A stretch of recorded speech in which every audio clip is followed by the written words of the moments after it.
Please give an energetic and warm welcome to the one and only Kapil Sharma.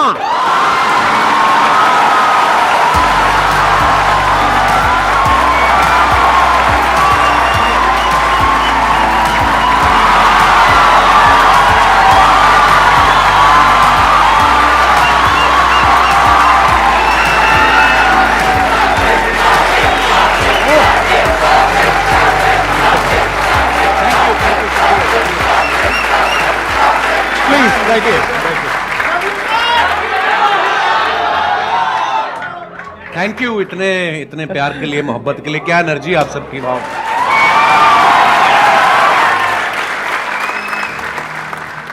मैं तो सोचा था आप मेरे शो पे आएंगे कभी। एक ही बात है, कोई फर्क नहीं। एक ही बात है, हाँ। अच्छा, इससे पहले कि ऑडियंस आपसे इंटरेक्ट करे, ऑडियंस आपसे क्वेश्चंस पूछे, मेरे माइंड में एक सीरियस क्वेश्चन है जी। आज से 10 साल पहले आपने अपने करियर की शुरुआत करी थी। मैंने देखा 2013 में कॉमेडी नाइट्स विद कपिल के नाम से आपका शो आया था। आज पूरे 10 साल हो गए। जी सर। तो तब क्या आपने सोचा था कि एक दिन आपको संदीप महेश्वरी शो में आने का मौका मिलेगा?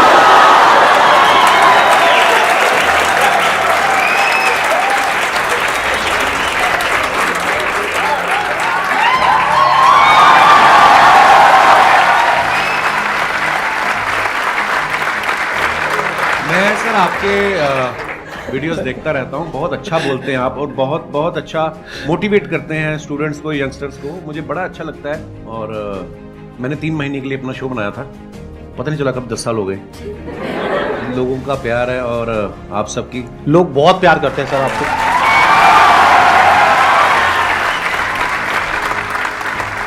चलिए Q&A सेशन शुरू करते हैं। सर आपसे एक्चुअली एक रिक्वेस्ट है कि आप मोटिवेशनल मंच पे आए हैं, तो कॉमेडी के वे में थोड़ा मोटिवेट कर सकते हैं। ये संदीप जी से बेहतर कौन करता है? मैंने इतने सारे वीडियोस देखे हैं कि आपको इतनी मोटिवेशनल बातें करते हैं आपके साथ, और बीच बीच में आपको हंसाते रहते हैं, तो इसीलिए शायद इनका शो इतना पॉपुलर भी है।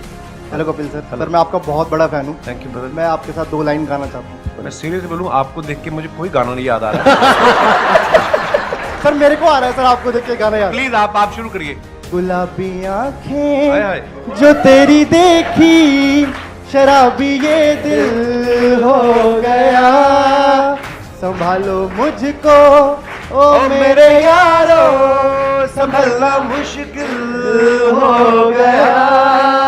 गुलाबी आंखें जो तेरी देखी, शराबी ये दिल हो गया। वाह, बड़े एनर्जी यार, क्या बात है। बहुत बढ़िया। सर मैं बहुत ज्यादा बोलती हूँ, बहुत ज्यादा, हद से ज्यादा बोलती हूँ। भगवान उसका भला करे जिससे आपकी शादी होगी।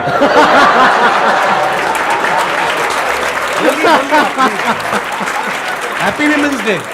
Thank you sir, thank you so much. मेरे को ये पूछना है सर, गुड लिसनर कैसे बन सकती हूँ मैं? चुप रह के।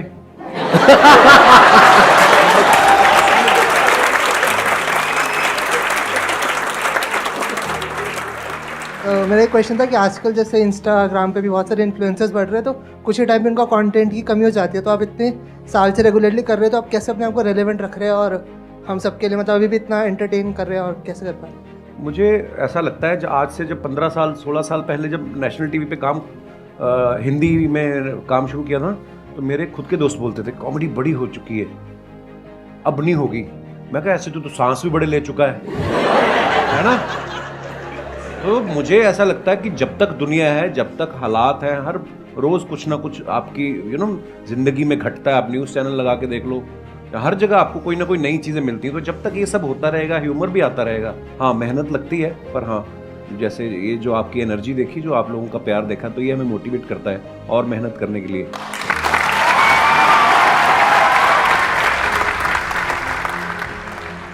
मैं आप दोनों से जानना चाहता हूँ, क्या आपने जो सोचा था, जो मैं इस प्लेटफॉर्म पे यहाँ तक पहुँच जाऊँगा, तो मैं ये कर सकता हूँ, ये कर सकता हूँ, ऐसा होगा वैसा होगा, क्या आज वैसा हो रहा है? मुझे लगता है बिल्कुल वैसा हुआ है, और शायद उससे कहीं ज़्यादा हुआ है।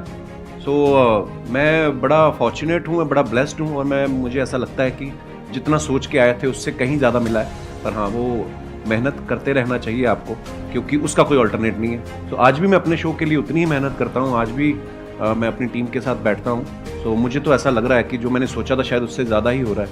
देखो बेसिकली क्या होता है कि जब हम किसी भी काम को शुरू करते हैं ना, तब हमने ऐसा नहीं सोचा होता कि इतने टाइम बाद ऐसा होने वाला है। अब अगर इन्हीं का एग्जांपल देखा जाए, जब आपने शुरू किया था तब आई एम 100% श्योर आपने ऐसा सोचा भी नहीं होगा कि एक दिन मेरा शो होगा, ये होगा, वो होगा, ऐसा कुछ कभी नहीं सोचा था नहीं, आपने। मुझे था कि इसमें देख तो एपिसोड में भी आ गया ना मैं, हाँ, हाँ। अपने लाइव शोज लगने शुरू हो जाएंगे, हाँ। और बस मजा करेंगे। फिर उसके उस सीरीज के विनर हो गए, हाँ। फिर उसके बाद दूसरे शोज ऑफर होने लग गए, और उसके बाद फिर लगा कि यार एक ऐसा शो बनाते हैं जिसमें सारे एलिमेंट्स हों ये, और वाकई इंसान कभी नहीं सोचता। और फिर उसके बाद में इनका शो हो गया और इतना शो भी अच्छा खासा चलने लगा, करने लगा। उसके बाद में मूवीज में आ गए।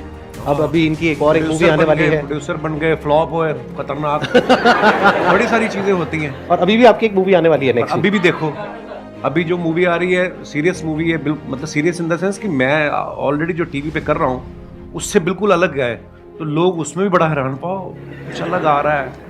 हालांकि जो मेरे जानने वाले हैं, जो मेरे दोस्त हैं, जो करीबी हैं, उनको कोई वो नहीं हुआ शौक, क्योंकि उनको पता था कि I am very good actor.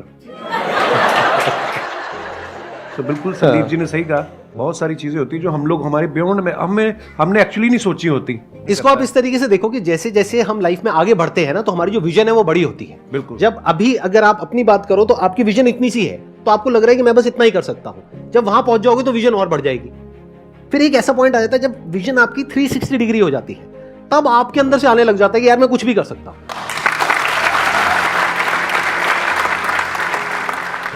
मजा आना चाहिए, मुझे ऐसा लगता है, जो मैंने देखा कि अब मजा आ रहा, तो फिर जिंदगी पता नहीं चलती। 10 साल मेरे कब निकले ये वाले, जब ये शो शुरू किया मुझे जेन्युइनली नहीं पता चला। मैं शादी करना भूल गया था बीच में, फिर मेरे को किसी ने याद किया, बोला कि तुम शादी कर लो, 36 के हो गए हो, 40 के बाद मतलब फिर काम खराब हो जाता है। फिर मैं यार शादी, आपने कोशिश तो बहुत करी थी अपने शो में जी, वो पत्ता सीधा पड़ा नहीं। नहीं, वो मुझे लगता था कि वो अब ये आ रही है अगले हफ्ते हीरोइन, इससे बात बन जाएगी। हाँ, वो प्रमोशन करके निकल जाती थी, फिर मिलती नहीं थी।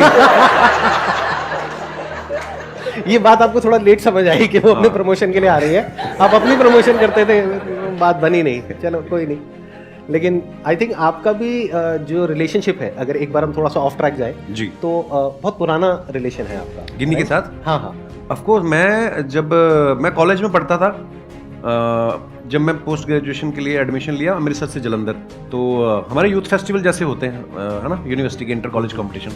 तो मैं अपने कॉलेज में पढ़ रहा था, और गर्ल्स कॉलेज का अलग से कंपटीशन होता था, बॉयज़ का अलग से होता था। उसके बाद जो विनर होते थे दो, फिर वो बॉयज़ और गर्ल्स का कंबाइंड फाइनल में होता था। उस तरफ से गिन्नी फर्स्ट आ गई, बॉयज़ वाले में मैं आ गया। फिर फाइनल में जब आमने सामने हुए, वही एक दिन था जिसमें मैं जीता। उसके बाद गिन्नी जीतती आ रही है। और कंपटीशन क्या था सर? थिएटर कैटेगरी, मतलब बहुत सारी कैटेगरी होती है, फाइन आर्ट्स होता है, म्यूजिक होता है, आप किसमें थे? आप कौन सी कैटेगरी? मैं थिएटर में था। थिएटर और में। थिएटर में होता है one act play, skit, histrionics, mime, fancy dress. अच्छा, तो शुरू से ही आपको शौक रहा है थिएटर का, जी, जी, म्यूजिक का, जी, इन सब जी, चीजों का? जी। और वो जो आपकी वाइफ है वो किस कैटेगरी में थी? वो थिएटर में ही थी, और वो भी वो थिएटर। फोक डांस में भी थी। हाँ, गिद्दा बड़ा अच्छा डालती थी, अब तो मुझे नहीं चाहती है, पर जैसे आप कॉलेज डेज में थे, तो आपकी हर एक ग्रुप में ऐसा होता है एक बंदा कि वो जो होता है सबकी लेने वाला होता है। तो सर, आपने जो ये कॉमेडी का जो करियर है, वो आपका मतलब ये बेइज्जती करने का शौक था, या फिर आपने मतलब पूछ रहे हैं आप किस तरफ थे? जैसे एक ग्रुप में एक बंदा ऐसा होता है, तो आप वो बंदे थे या फिर आपके साथ ऐसा कुछ हुआ था? मतलब यही आप पूछना चाह रहे हैं? जी सर, यस हाँ। सर। हाँ, मतलब बेइज्जती करने वाली ये लाइन कहाँ से आ गई भाई? सर, हमने कई बार नोटिस करा सर, जैसे अर्चना मैम हो गई और दिनेश। वो एक रिलेशनशिप होता है ब्रदर। जी वो सर। उसको बेइज्जती नहीं कह सकते यार आप। I mean, मेरी इतनी औकात नहीं है कि अर्चना जी इतनी सीनियर एक्टर हैं, और अगर ऐसा होता तो वो उस शो पे बैठती। नहीं सर, ऐसे अब अक्षय पाजी आते हैं मेरे शो पे, हम लोग बड़ा हेल्दी एक कॉन्वर्सेशन होता है, वो मेरे पे पंच मारते रहते हैं, मैं उसमें, तो वो एक आर्ट है। एक स्किल डेवलप हो जाती है ना कि हम आपस में ऐसे करते हैं। हाँ, नहीं, बेइज्जती वो नहीं होती, वो होती है मैं जो आपकी अभी करूंगा।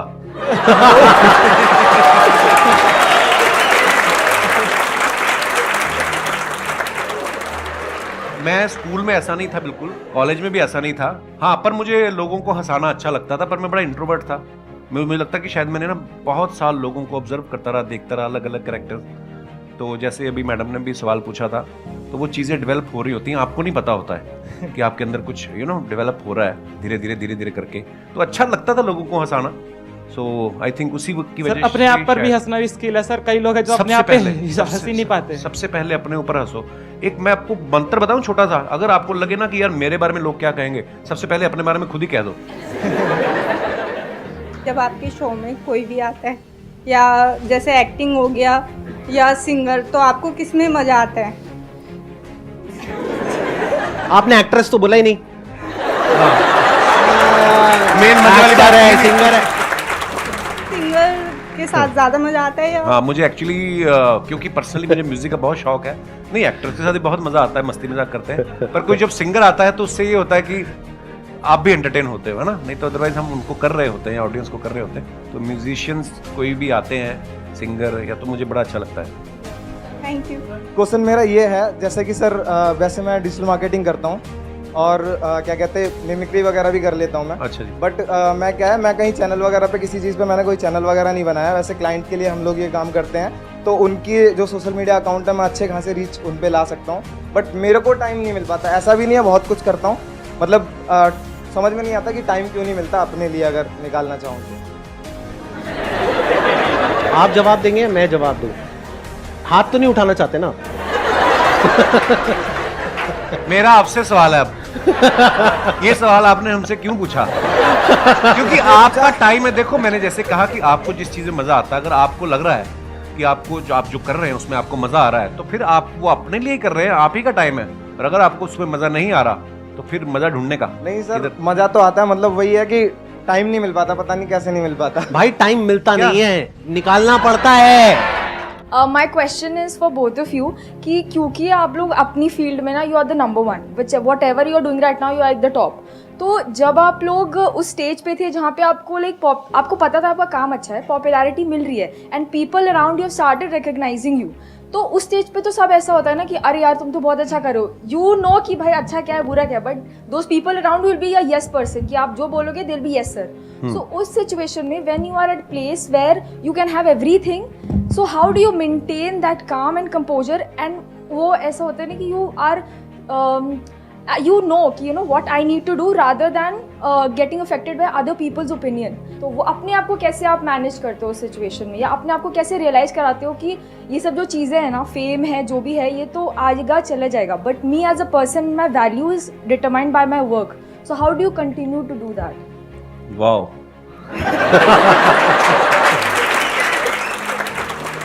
आपका सवाल भी जो है मैं समझ पाया हूँ, वो एक ही लाइन में चाहे आप पूछ सकती थी, आपने 36 लाइनें बोली हैं, पर वो भी मजा आया आपकी बात सुन के। पता क्या होता है, लोग बड़ा चढ़ाने वाले भी बहुत होते हैं, जब आप थोड़ा थोड़ा कुछ कहीं राइज करना शुरू करते हैं, बड़े लोग होते हैं पाजी आपका तो जवाब ही नहीं है। कॉम्प्लीमेंट ले लो, लेने का मजे करो, मिल रहा है ना, कुछ ले तो नहीं रहा आपसे, उसको सीरियसली लेना। और सबसे इम्पोर्टेंट चीज़, जब आप क्रिटिसाइज होते हो, जब आपको कोई यू नो, अब क्रिकेटर्स देख लो आप, आज अगर कोई सेंचुरी मारता है उसके घर के बाहर जाके ढोल बजा रहे हैं, अगले मैच पे वो 0 पे आउट हो जाए तो कीचड़ भी फेंक आते हैं। अपने लोग बड़े इमोशनल हैं, प्यार करेंगे दिल से करेंगे, गाली भी देते दिल से करेंगे। सो ना तो खुशी में ज़्यादा, एक्साइटमेंट में ज़्यादा उछलने का, और ना ही अगर आपको कुछ बुरा दिन निकल रहा है, हर दिन एक जैसा नहीं होता ना, तो उस दिन ज़्यादा टेंशन भी नहीं होने का। और ये चीज़ें ना शायद उम्र के साथ आती हैं। मैं पहले ऐसा ही था, मेरे को कोई ट्विटर पे एक गाली देता था, मैं 10 देता था उसको ना तो वो धीरे धीरे समझ आ जाती है। आई थिंक उसका उम्र का भी उसमें वो बड़ा होता है। आप जैसे जैसे लाइफ में ग्रो करते हैं, यू नो, परिवार वाले हो जाते हैं, बच्चों वाले हो जाते हैं, और ये चीज़ें जो उम्र के साथ आती हैं वो उसी के साथ आती है। सो हाँ, कोई भी चीज़ परमानेंट नहीं है, ना आपका फेम, ना आपका यू नो, ना आपकी तारीफ जो है वो परमानेंट है, ना ही आपका क्रिटिसिज्म जो है परमानेंट है। सो बस रिलैक्स रहने का। और ये चीजें ना कई बार टाइम के साथ साथ ही समझ आती है एक्चुअली। मतलब अगर आप ये एक्सपेक्ट करोगे कि मेरे को या इनको एक पर्टिकुलर एज पे ये सब कुछ समझ आ जाता 10 साल 15 साल पहले, तो ऐसा नहीं होता है। ऐसा नहीं होता। जब हम वो चीज कर लेते हैं और वो गलतियां करते हैं उस तरह की, राइट, कि जब वो दिमाग पे चढ़ता है, अगर कोई आपको कहता है ना कि हाँ सक्सेस फेम दिमाग पे नहीं चढ़ता है, झूठ बोल रहा है वो इंसान। सबके चढ़ता है, सक्सेस भी दिमाग पे चढ़ता है और फेलियर भी दिमाग पे चढ़ता है। तो जब ये दोनों चीजें दिमाग पे चढ़ती है और हावी होती है, तब हमें अंदर से समझ आता है कि अच्छा इसकी वजह से क्या गड़बड़ हो रही है। फिर इंसान धीरे धीरे उसको हल्के फुल्के तरीके से लेने लग जाता है। हाँ, एक टाइम के बाद कोई चीजें आपको इफेक्ट नहीं करती, आप मर जाते हो।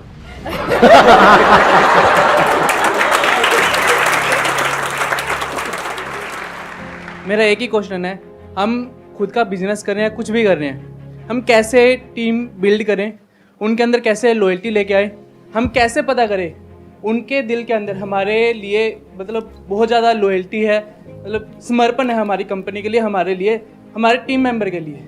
इट्स अ गुड क्वेश्चन, और ये हम सिर्फ टीम पे नहीं लगा सकते इस फंडे को, हम दोस्ती पे भी लगा सकते हैं, बिल्कुल, फ्रेंडशिप पे भी लगा सकते हैं, रिलेशनशिप बोल सकते हैं, any kind of a relationship, that could be a professional relationship और अ पर्सनल रिलेशनशिप। तो कोई भी रिलेशनशिप हो किसी भी तरीके की, उसको स्ट्रॉन्ग कैसे किया जाता है? देखो सामने वाले के मन में क्या चल रहा है ये तो आप कभी भी नहीं जान पाओगे। अगर आपको ऐसी कोई शक्ति मिल जाए तो तुम बिजनेस छोड़ के तुम तो लड़कियों के पीछे लग जाओगे कि मुझे तो पता है इसके दिमाग में क्या चल रहा है। सो देखो ये शक्तियाँ तो मुझे नहीं पता कहाँ से आती हैं, हाँ, लेकिन आपको कहीं ना कहीं अंदर से पता चल जाता है कि कौन मेरे लिए अच्छा सोच रहा है। अच्छा, ऐसा भी नहीं है कि जो आज आपके लिए अच्छा है वो आज से 5 साल बाद हो सकता है उसके मायने बदल जाएं, उसकी आपसे एक्सपेक्टेशन अलग हो जाए। जो मेरे भी बहुत ऐसे मेरे दोस्त हैं, आज भी मेरे वही दोस्त हैं स्कूल कॉलेज के, पर कई दोस्त ऐसा भी होता है कि वो आपसे कुछ और उम्मीद करने लग जाते हैं। यू नो, समय बहुत बड़ी चीज़ है, समय के हिसाब से आपके विचार भी बदलते हैं, सब कुछ होता है। पर हाँ, अगर आपको ये जानना है कि ये मेरे लिए कितना लॉयल है तो ये सोचना छोड़ दो, आप अपना 100% उसको दे दो। जब वो देखेगा कि आप उसको कितनी मोहब्बत से इसको ट्रीट कर रहे हो तो वो सेम शायद बदले में आपको ऐसा मिलेगा। तो इसको हम पढ़ते भी आए हैं कि आपके ही कर्म आपके आगे आते हैं। मुझे ऐसा लगता है आप जब अपना 100% देते हो किसी को विदाउट एनी एक्सपेक्टेशन, आपके अंडर जो काम करते हैं जो भी, उनको अगर आप बहुत मोहब्बत देंगे तो शायद वो भी आपके लिए लॉयल ही होंगे। मेरा अपना टेक ये है कि अच्छे टाइम में कभी भी एक रिलेशनशिप की पहचान नहीं होती। एक्चुअली अच्छे टाइम में तो सब अच्छे हैं, दोस्त भी अच्छे हैं, रिश्तेदार भी अच्छे हैं, टीम वाले भी अच्छे हैं, सब कुछ अच्छे हैं। जब बुरा टाइम आता है तब क्या आप उसके साथ में खड़े हो या नहीं खड़े हो, और पूरे दिल से, उससे रिलेशन पक्का हो जाता है।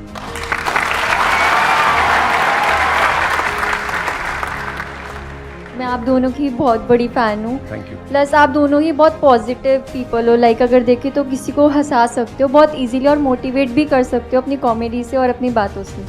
सब अग्री करेंगे कि हम कोई भी काम स्टार्ट करते हैं तो हम बहुत इम्पेशेंट हो जाते हैं उस चीज़ को लेके। तो आप इम्पेशेंट आप दोनों भी होते होंगे, तो आप कैसे डील करते हैं उस चीज़ से, दोनों ही दोनों? लाइफ में जो सबसे बड़ी क्वालिटी हम सबके अंदर होनी चाहिए, जो आई एम 100% श्योर इनके अंदर भी है, और वो लोग जो आगे बढ़े हैं लाइफ में सबके अंदर है। लाइफ में अंदर चाहे जैसी भी हालत है, मन है चाहे नहीं है, जो करना है वो करना है, as simple as that. The show must go on. ये क्वालिटी हमारे अंदर सबके अंदर होनी चाहिए अगर हम लाइफ में आगे बढ़ना चाहते हैं, जो आज की जनरेशन में बहुत कम लोगों के अंदर होती है। हम क्या सोचते हैं, काम को शुरू करते हैं, रिजल्ट नहीं आया, छोड़ो बेकार है, फिर किया नहीं आया, बेकार है। बेकार है क्या होता है, करना है तो करना है ना। आगे सर आपकी बारी। सेम। थैंक यू, मुझे पता था ऐसे कुछ आने वाला है यहाँ से। Thank you so much sir यहाँ पर आने के लिए। Thank you. मुझे बहुत मजा आया आपसे मिल करके। थैंक यू, बहुत बढ़िया।